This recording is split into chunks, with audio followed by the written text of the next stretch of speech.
Antinyari Canada Reels, connecting the diaspora, empowering narratives. Hi guys, and welcome again to Antinyari Show, where we discuss about real life in the diaspora, particularly here in Canada. And today with us we have a special guest with the same name as mine, Nyaradzo Charamba, also known as Ivy Charamba. And Ivy, welcome to our show. Ivy, so this show is about the diaspora life experiences. How do you associate yourself with the diaspora? What makes you a diasporan? My parents originally they came from Zimbabwe, and they left Zimbabwe to go to the States with my older sister, where me and my older brother were born as well. But we also left the States after a couple of years and came to Canada. So I guess there's three different identities that I could connect with, but how I connect with it, I'm closer to my African American heritage versus my Canadian one. Okay, so you're saying you were born in the States? Yes. Okay, and your parents are from Zimbabwe? Yes. So I can see that there are three countries you are associated with. Yeah. Who do you identify yourself with, or what do you identify yourself with? I mostly identify myself with being an African American, only because that is how my parents grew us and raised us in their houses. So I didn't really have a connection with Canada or being Canadian, as I've always just strictly believed my African American side. Okay, so you're more of the American, Yes. African American Yeah. than the Canadian. Yes. How long ago, when did you come to Canada? We came to Canada November 7th, 2004. How old were you? I was about 4 years old. 4 years old. So you're more Canadian then?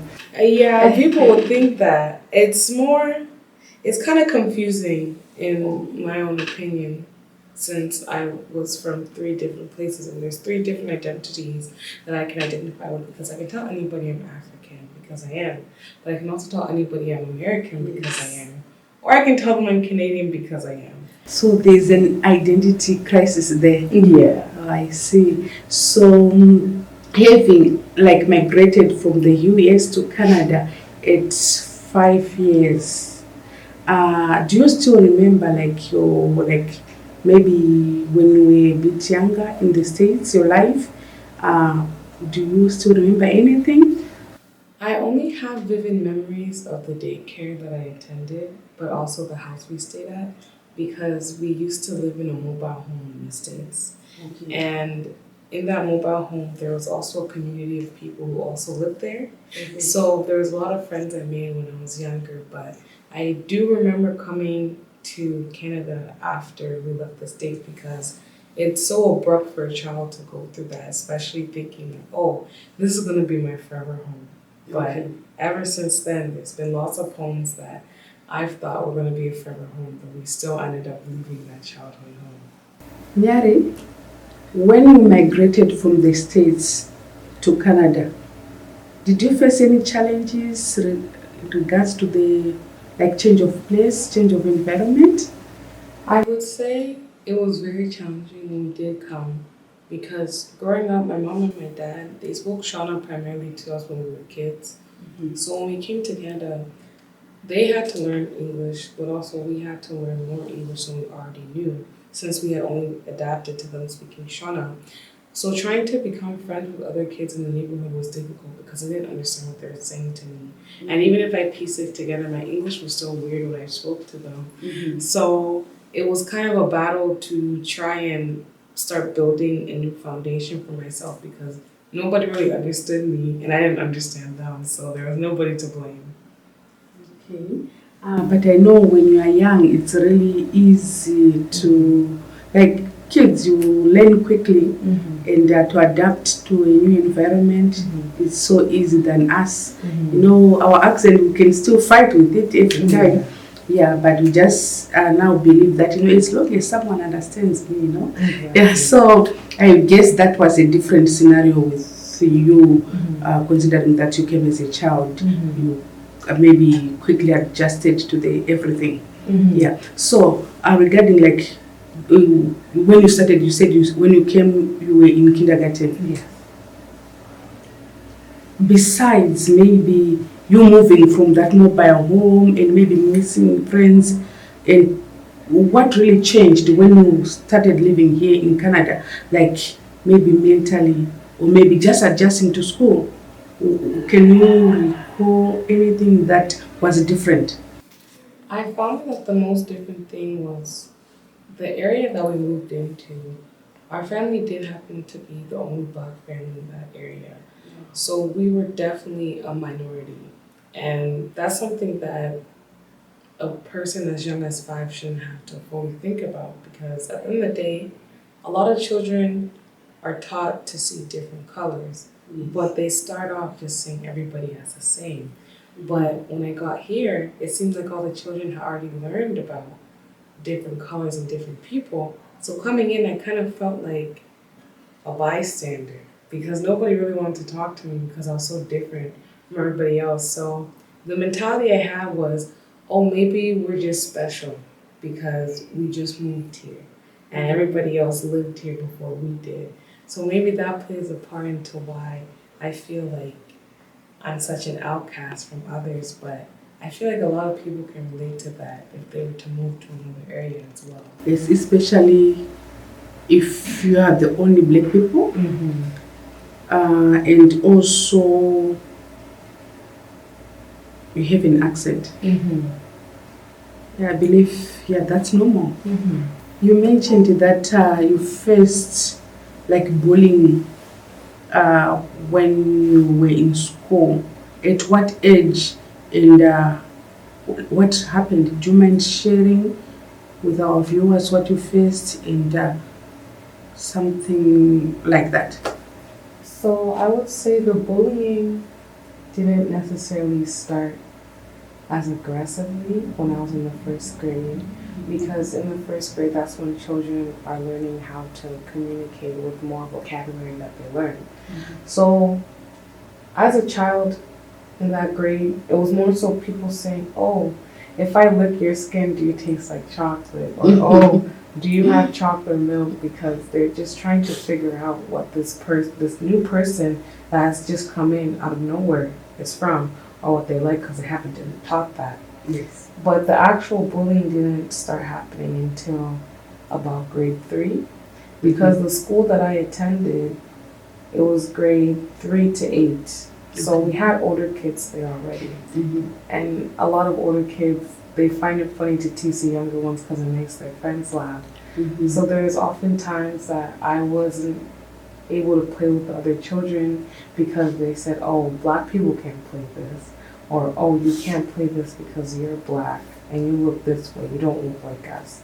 And that's the first time I kind of sat back and I thought, oh, does my appearance really make a difference with how I'm able to communicate with people?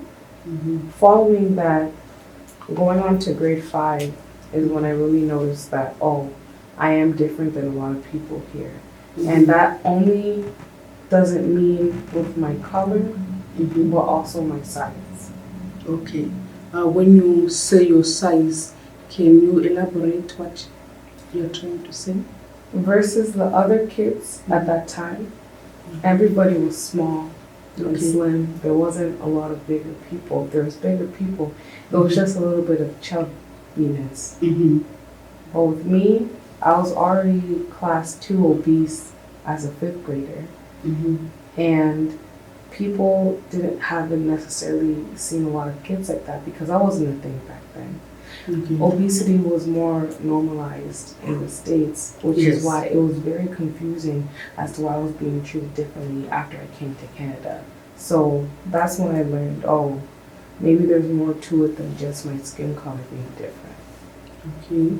So the kids started like laughing at you? Or like, oh, you're so big, you're chubby.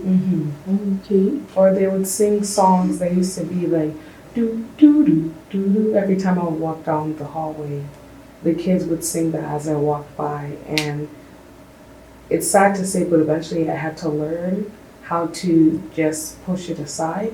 Because the issue was, even if I was to bring that up to a counselor or a teacher, the most excuse that came was, oh, kids will be kids. Or they'll say, oh, you just have to learn how to ignore it because we can't stop it. You can't stop it. It must have been so hard. Yeah. Yeah. So you would go and report to mom, to dad. It's not easy. No, it's not. So when you saw that you were different, could you say that you were different because you were born from, like, how are your parents like? Or is it a genetic, or is it because maybe we're overeating? What do you think? I personally believe, after everything that I've seen, a small majority of it, or a small portion of it, does have to do from where we come from. Because there's a lot of different things that my family did, especially taking some traditions from Zimbabwe and bringing that with them to the States and Canada. That's how I would act at school, and people would be confused as to why I'm acting a certain way. It's because of the way I was taught by my Zimbabwean parents. That was one thing I struggled with, because a good example is when we started sexual education, I didn't know what my private parts were called, because my mom and my dad called it a chicken. And that's how me and my siblings always referred to it. So one day in class, when we were actually learning the names and everything, the teacher asked someone to answer the question. I raised my hand because I knew this answer. I didn't know it was called something else. So I said, what is the female part of the body called? And I said, oh, that's a chicken. And I got in trouble because they thought I was trying to make the class laugh. But that's something that I learned from my parents, because it's just normal to do it like that in Zimbabwe. That's what we do. Exactly. So there's a lot of miscommunication that happened because of different words I learned for Different culture. Exactly, yes. So we can say there was a culture conflict as well. Okay. So in terms of you are already in school, people are starting to talk about your weight. Did it make you, like, did you have any friends?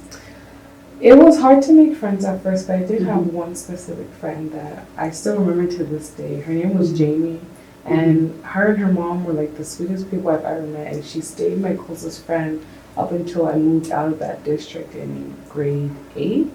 But she was my closest friend from kindergarten to grade 8, and she would always be there for me. And even though I was different, she was the only person who stuck by my side and actually was able to tell that, oh, she's different.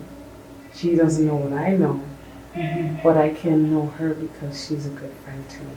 So. Oh, that's good. When you talked about the tradition, like the culture, your parents are going to work, we're going to work. And would you think, when we combine, like, you know, I know we like fast food. Do you think when you came here, maybe your parents continued, like, maybe started giving you fast food because of the work schedules? Or were you, what was like your meal plans like? What were you doing? My parents, when I was younger, I recall my dad worked 2 jobs. So there were some days I only saw him after I came home from school or when he dropped me off at school. And they didn't always have enough time to cook. So fast food did definitely contribute a lot to how we are today.